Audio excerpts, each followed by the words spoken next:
We're in a nightclub. It's British, generic. We could be in Newcastle, Southampton, or anywhere in between. It's heaving.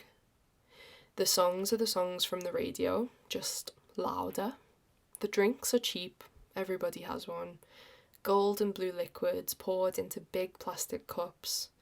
Cups that are eventually dropped onto the floor and that crack into sticky plastic shards underfoot. It is dark and bright in here all at once. It's going to be a nightmare to clean up. The toilets smell equally and competitively of bleach, aftershave, and piss. The girls form lifelong or night-long bonds while they queue. The crowd is drunk, horny, and nervous too. There's a girl in the centre. She has red hair. I can see her eyeshadow, a matching orange that blooms over white skin, because she has her eyes closed. In spite of the noise, her face looks so at peace. There's a tall man pressed up behind her, breathing heavily into her ear, or leaning down to kiss her neck. He's feeling her chest with both hands, so intensely that we can see veins taut on the back of them. She is stunned, ascending for all we know. And this girl is the centre of a glowing vision, foreplay for a pre-Raphaelite or the ecstasy of Saint Teresa. Except this isn't a famous painting or a sculpture in a church in Italy. It's the perfect result of nightclub photography in modern Britain, and everyone is glowing because of the hot white flash of the DSLR camera. These two should probably get a room, but actually, privacy might undo what's happening here. Another girl who could be a friend is holding a vodka Red Bull in one hand and pointing at the camera with the other. Her pupils are completely dilated. Inexplicably, there is an old man in a suit next to the three of them, looking like he has walked into the wrong room. Or maybe it's the exact right one. His cheeks are flushed, his eyebrows are raised, and his shirt is mostly unbuttoned. Behind, people wave their hands in the air to the music, no idea what is happening right next to them. On March 20th, a new Twitter account appeared called Chaotic Nightclub Photos, found at clubphotos_. This was the first image it posted. It gained over 300,000 followers in its first week, and just 50 tweets in, it now has 1 million. No words, no captions. It shares images and the occasional video once, twice, or a few times a day. It accepts submissions from followers for its content. Glorious content that looks like this. A woman tries to deep throat an entire beer while a man looks on in horror. Another woman in a green dress tries to deep throat her own hand. A man in a leather jacket swings his arms up in the air while a woman in chunky blue heels flies upside down through the air over top. A different man stands at a different bar. The staff serving him have no idea he is pissing in front of it. A girl smiles innocently for the camera, but she has no idea there's a woman setting her hair on fire. Another hand disappears into another mouth. A white boy smiles, the tip of his nose and cheeks printed with the foundation of the black girl smiling beside him. The placement of the colour makes him look like a smitten clown. A group all stands in a line to pose for the camera. 2 of the 3 men have a blur of pink lipstick around their mouths that matches the girl's makeup in the centre. A man smiles as his front tooth falls out of his mouth, caught in midair by the flash. There's a dog in the club. And you know those urinals that look like troughs that animals eat out of? There's a man asleep inside one of them. Everyone is having the time of their lives. and I can't look away. At face value, the reason is because the images are hysterical, a mystery, and occasionally beautiful. Why is there a dog in the club? Did these people survive the night? The account makes me think of the antics I once got up to in huge heels and tiny dresses. I wonder if any pictures starring my 17 to 21-year-old self are still online. I hope to God they are not. And I imagine this reaction can be applied to most followers. The account is funny, sometimes shocking. That's that.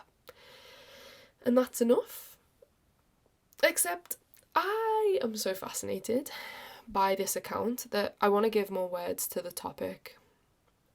I am getting that call to arms when something particularly mad is happening in culture, and because I personally enjoy it and I have the dumb power of a critic, I want to figure out what its value is for the sake of posterity, art history, and myself.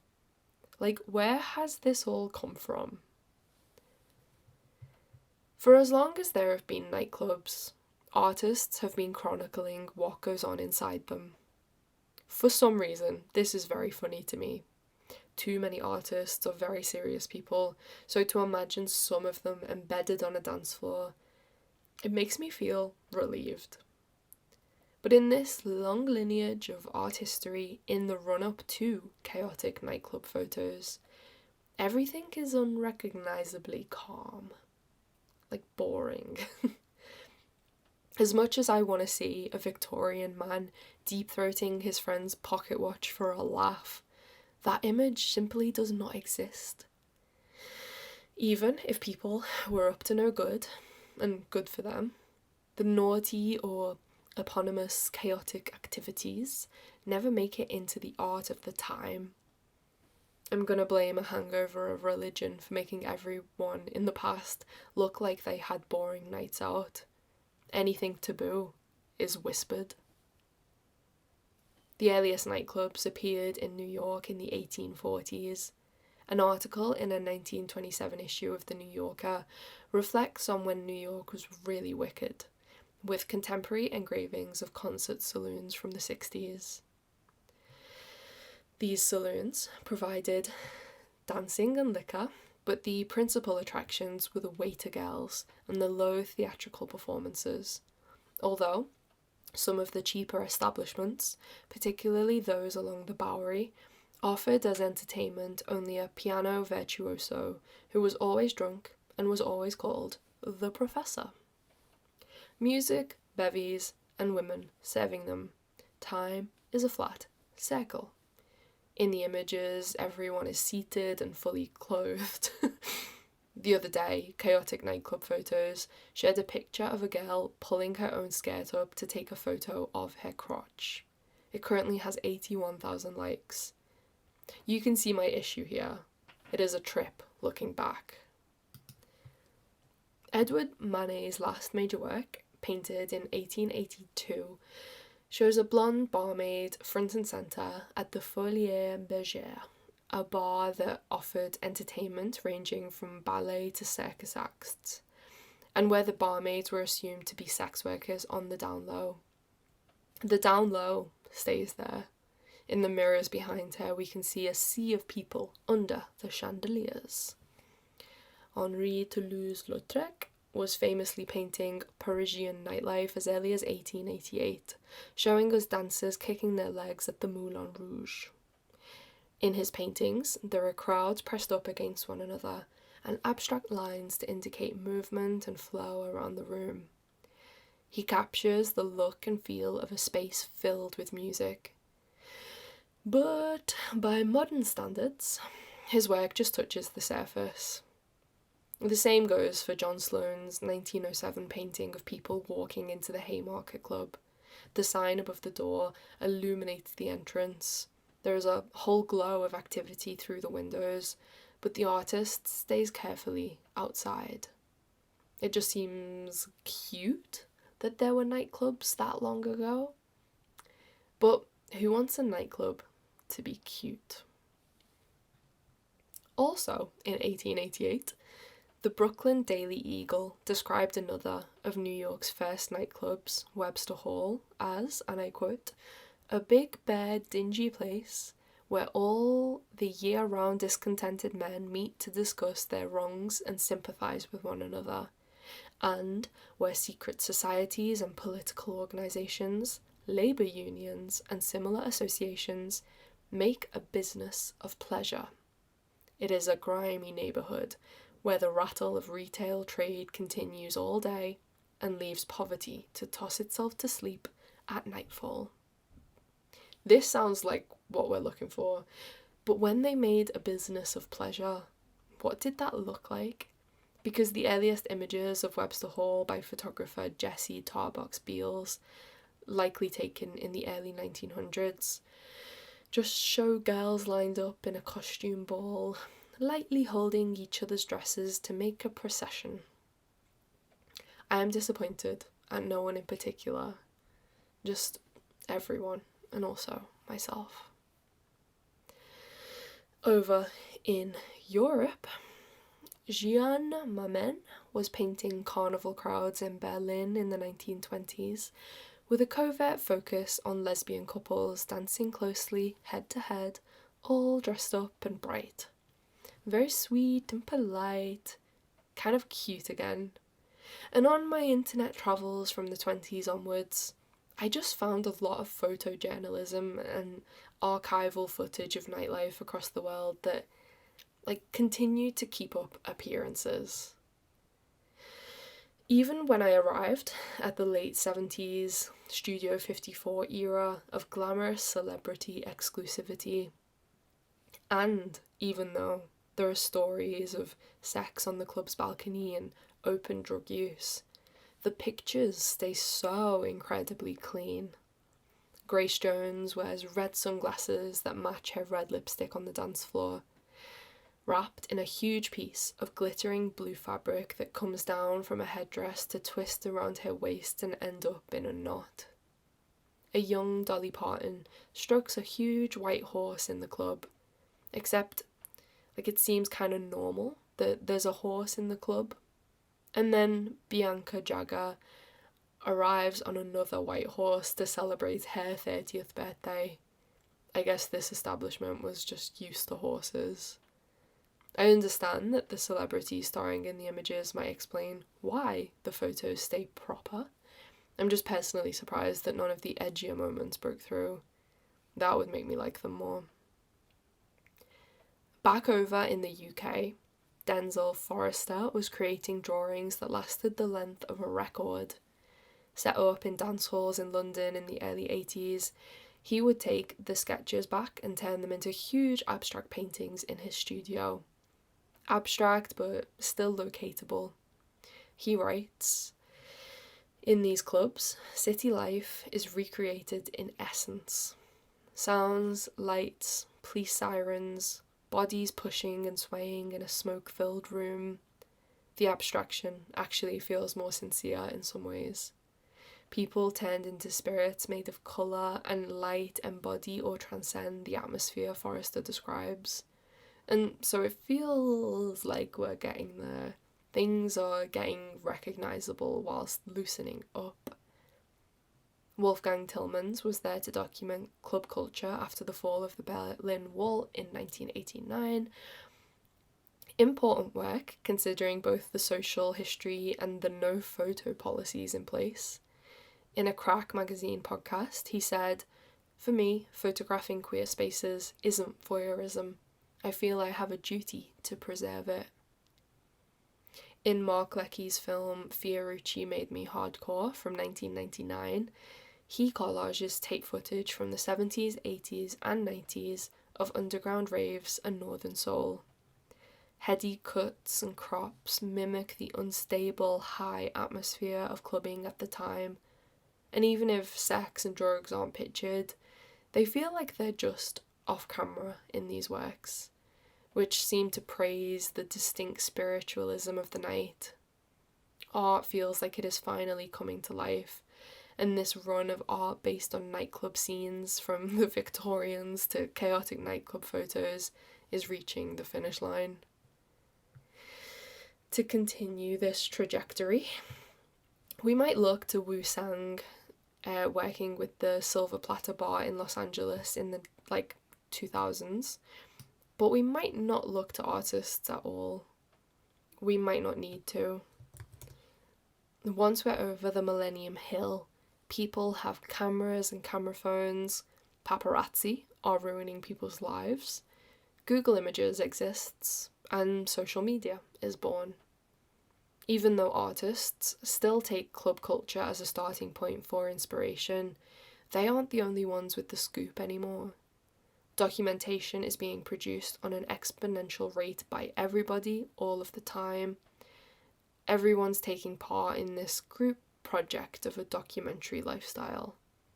Surveillance culture means people are more used to being photographed in general. People are in photos they might not have consented to, and in the backgrounds of others without even knowing. As capitalism makes us more and more insane, we accept that the day is for production and the night for consumption. We drink and dance and photobomb and pull each other, losing our minds in an attempt to free ourselves from all of it, even if we're back in work the next day. We live in a weird time where we are made to think of ourselves as special individuals with the potential to increase our unique capital if only we work hard, look good, and market our personal brand to anyone and everyone. So, when the club starts hiring in-house photographers, it makes a lot of sense. The nightclub has created an attraction for customers who then have access to high-quality photos of themselves that they can use on their internet profiles, including private dating profiles. These photos come with a high-flash, high-colour allure that is reminiscent of a paparazzi shot. They make us feel like we are the celebrities worthy of being photographed.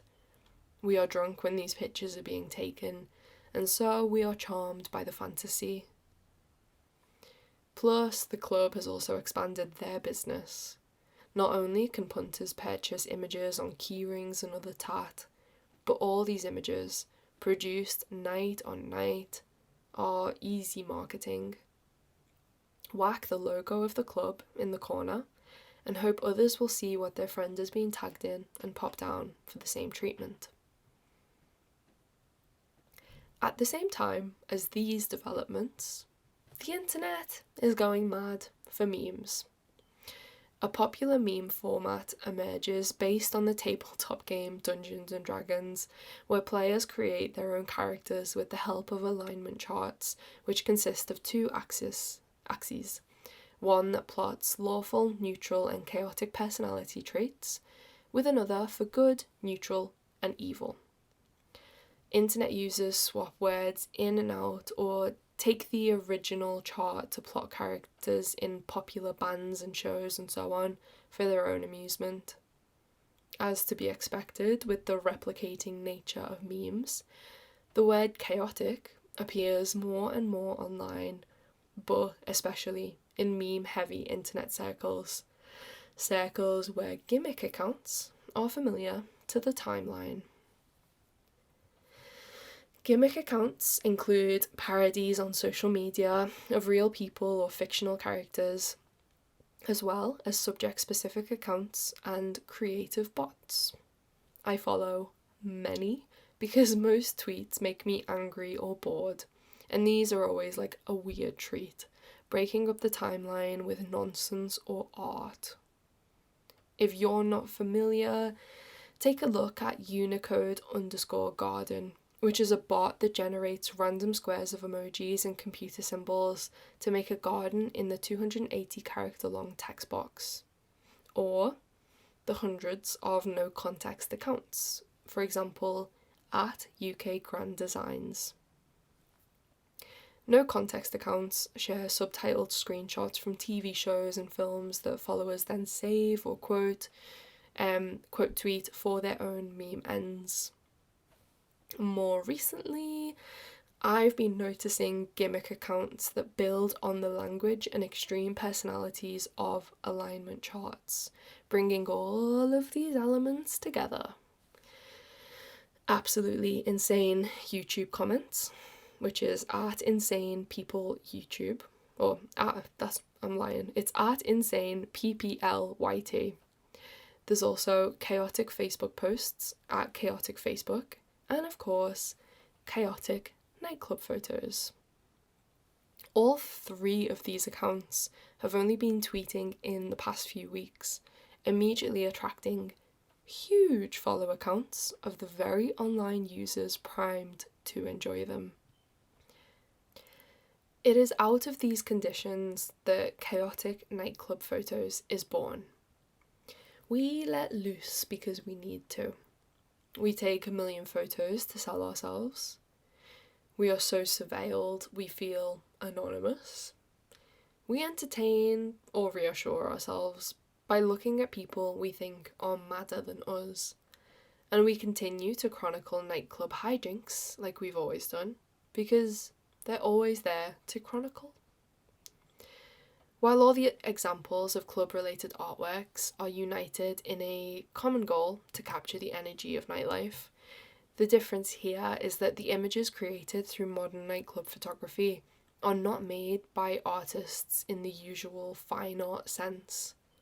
They're not the result of a single artist making art for the hell of it, or even the love of it. The images are the outcome of a decentralized and informal labour market of freelance photographers across the world taking on casual, non-contracted night jobs for supplemental income.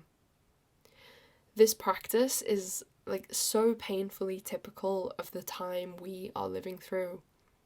When somebody 100 years from now does what I have done today in tracking a history of artists' responses to nightlife, our present era of club photography is going to speak to the economic and political system we are living through more clearly than any stage of the genre so far. It's kind of sad, but all the more important in terms of art history. The contemporary artists working with nightclubs as their subject now mostly refract the atmosphere through conceptual frameworks in sculpture and performance, only alluding to the electricity of nightlife. It's like static in comparison, whereas nightclub photography, however boring it gets, still holds a spark. Because chaotic nightclub photos really is just like a small curated selection of the wider production going on. The majority of images created through the daily business of nightclub photography are in fact boring. They serve one purpose. They only matter to the people inside them, and it's just a case of strangers with their arms around each other, smiling for the memories. So, not dissimilar to a lot of the art mentioned above, and in that it's not alarming enough to rouse me. Chaotic nightclub photos is doing a lot of legwork to filter the content and frame the most chaotic stuff in a way that just personally fascinates me, because the process takes the straight-laced marketing strategy behind the job and completely betrays it, to my delight. I think that because of this, it stands out from its lineage. It's accidentally subversive. Even though the photographers aren't really expected to bring an individual artistic vision to the work, and instead match up with the exact same faux paparazzi style as everybody else, nightclub photography feels more artistic than everything I've seen in the field because of this incidental problem it raises. Does chaotic nightclub photos actually undo the honest work of marketing that the pictures are supposed to achieve?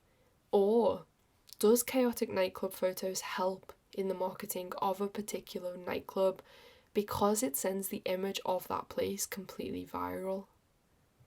I wish I had the answers.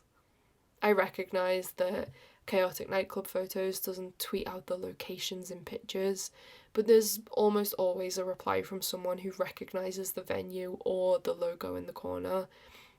So they are being labelled, even if it isn't necessarily direct. I guess in this not, I'm more curious as to whether the scenes we are being shown, people vomiting midair and whatever, are enticing or repulsive. I'm sure there are plenty who see a picture like that and think, okay, I know to stay away. But there are also going to be people who want to vomit in the club and have that moment memorialised.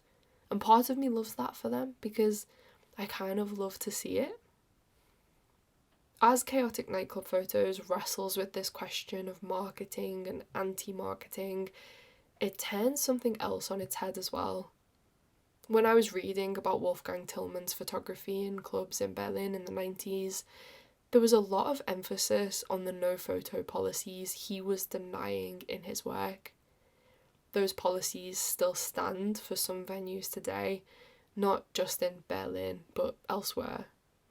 Lutz Leixenring from the Berlin Club Commission states that clubs that protect guests' privacy by means of a strict photography prohibition ensure that the participants of the events show more openness and act without a facade.